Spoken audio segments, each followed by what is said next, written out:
Përshëndetje të nderuar miqtë mi, ja ku po takohemi sërish së bashku. Ditën e djeshme u varos Ilaria Sula, vajza 22 vjeçare e cila u masakrua me thik nga ish i dashuri i saj. Unë ditën e sotme do sjell të gjithë kronologjinë dhe vërtetësinë e kësaj ngjarje, në fakt se çfarë ka ndodhur dhe si po shkon fati i Ilariës, një studente e cila dëshironte që të ndahet nga ky djalë, por ai nuk e dëgjoi. Mund të aratiset, të prish provat dhe të kryej krime të tjera. Gjyqtari për hetimet paraprake në vendimin e tij identifikon të gjitha kushtet për të cilat bëhet e nevojshme masa e paraburgimit për Mark Samson, student i arkitekturës 23 vjeçar, me origjinë filipineze. Është nën hetim për vrasjen dhe fshehjen e trupit të Ilaria Sulës.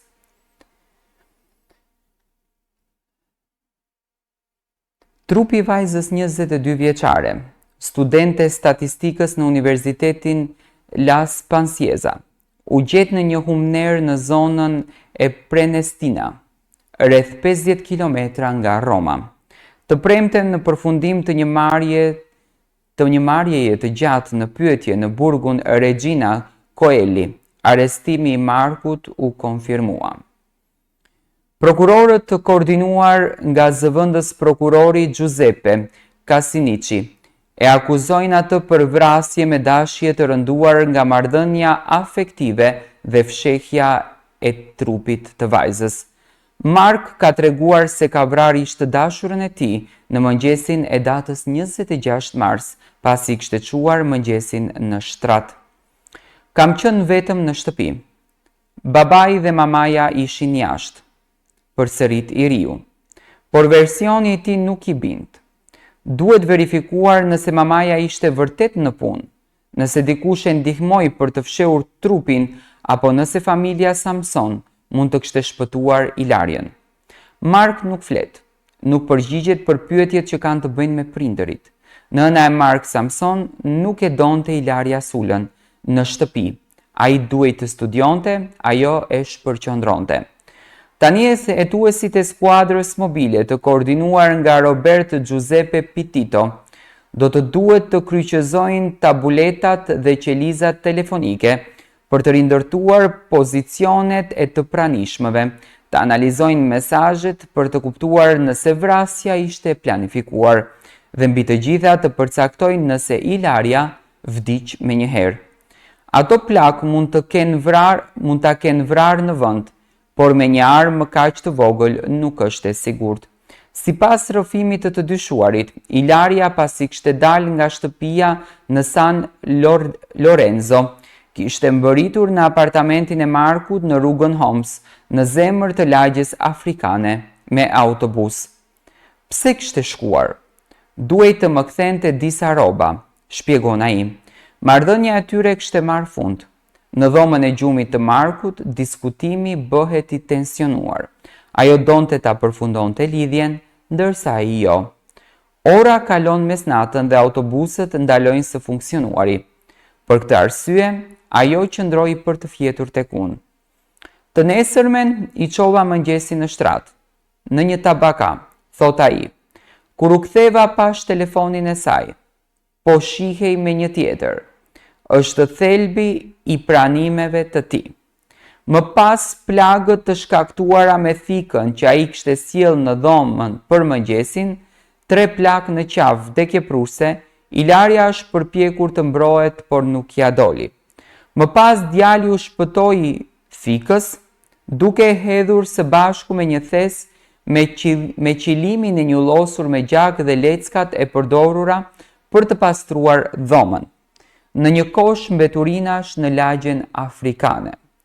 Pastaj ai mbështolli trupin pa jetë të viktimës me disa thas të zi, e futi në një valixhe udhëtimi dhe u nis me makinë drejt Gremnisë në Karpanica Perestina, një vend që e njihte sepse shkonte për shëtitje me biçikletë. Të paktën 3 kamera në sheshin kryesor të Karanicës kanë filmuar targën e makinës së Markut kur ai ishte tashmë në rrugën e kthimit. Arma nuk është gjetur, ashtu si dhe celulari i viktimës, që djali thot se e ka hedhur në një tombino. Familja bën të ditur se ceremonia mortore e Ilariës u mbajt ditën e djeshme në ora 2. Do me thënë, si që duket, Vjera nuk e ka dashur fare Ilariën në shtëpi. Nuk e shihte me sy të mirë, as që nuk e donte as pranë shtëpisë. Një qëndrim që ndoshta nuk ishte vetëm pasojë e një mentaliteti kulturor. Nënës së Mark Samsonit, por fshihte diçka më të thellë, një lloj armiqësie ndaj Ilarias Suljes, vajza që për afro 1 vjet frekuentonte apartamentin e vogël të familjes filipineze në rrugën Homos. Nuk doja që Mark ta sillte gjithmonë Ilariën në shtëpi. Kisha frikë se do ta shpërqendronte shumë. Djalim duhet të jetë i përqendruar në studimet, i ka rrëfyer ajo hetuesve. Këto janë fjalët e nënës së të riut që ndodhet aktualisht në burg për vrasjen e studentes shqiptare, trupi së cilës u hodh në një humner në zonat e thella të Perencitias, pasi u therë për vdekje nga ishi dashuri i saj pikërisht në banesën e saj në Samson në lagjen afrikano të Romës. Me kalimin e ditëve, pozicioni në nënës së Markut, një i ri i diplomuar në arkitekturë, i cili ka pranuar fajin, por me shumë kontradikta, po bëhet gjithnjë e më qendror në hetime. Ajo dhe bashkëshorti i saj, Rick Samson, rrezikojnë të hetohen për bashkëpunim në vrasje me paramendim dhe për fshehjen e kufomës. Tensioni porritet në lagje në komunitetin e madh filipines. Xhaxhai Emilio, ikur me skuter sapo gazetarët madje edhe ata nga Filipinët që ka nisur të interesohen për një çështje që shumë shpejt kaloi përtej kufive të ripit rrethues të Romës, por aty ku u vra Ilaria ka vetëm një lule, një karafil roz. Po flia, nuk kuptova asgjë. Ditën tjetër dola nga shtëpia, mësohet të ketë thënë gruaja, një shtëpiake me disa probleme shëndetësore.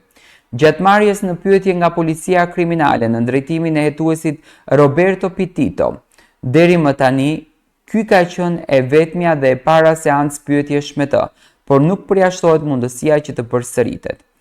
Ka skepticizëm rreth versioneve që kanë dhënë gruaja dhe bashkëshorti i saj, i cili punon ndihmës shtëpiak në një familje në veri të Romës. Ne ishim në shtëpi, e dinim që vajza ishte me Markun. Natën e 25 marsit ishim të dy në shtëpi. E dinim që Ilaria kishte ardhur për të vizituar Markun, po huan edhe ata orët e fundit. Megjithatë, babai ka thënë më parë se kishte dalë dhe nuk ishte kthyer deri të nesërmen. Pra 2 javë pas vrasjes, prindërit e ish të dashurës të viktimës nuk kanë mundur ende të shpjegojnë qartë se çfarë kanë bërë gjatë atyre 24 orëve dhe cili ka qenë roli i tyre në veprimet e të birit. Të vras një vajzë të mbyllur me çelës në dhomën e tij, më pas gjatë ditës ta fus trupin në një valixhe pasi e ka mbështjell me një qese plastike, ta ngarkoi në makinë të familjes në rrugë edhe jo në garazh dhe ta çoi për ta hedhur në një gërmin 40 km larg Romës, as një bërtim, as një zhurmë. Deri më tani këto janë të gjitha situatat dhe ngjarjet e vërteta për rastin e Ilarias Sulës.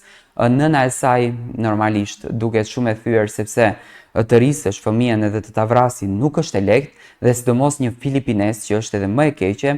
Mesazhi im për të mbrojtur tashmë të gjitha vajzat e tjera është kjo: ju lutem kur mos u dashuroni me dikë që nuk është i nacionalitetit tuaj. Rast të ngjashëm e kemi edhe të vajzës nga Korça, që pas shumë vite martesë bashkëshorti i saj e vrau në Amerikë. Besoj që shteti italian do të zbardhën këtë të vërtet dhe këtij personazhit le t'i jep dënimin më të rënd të mundshëm.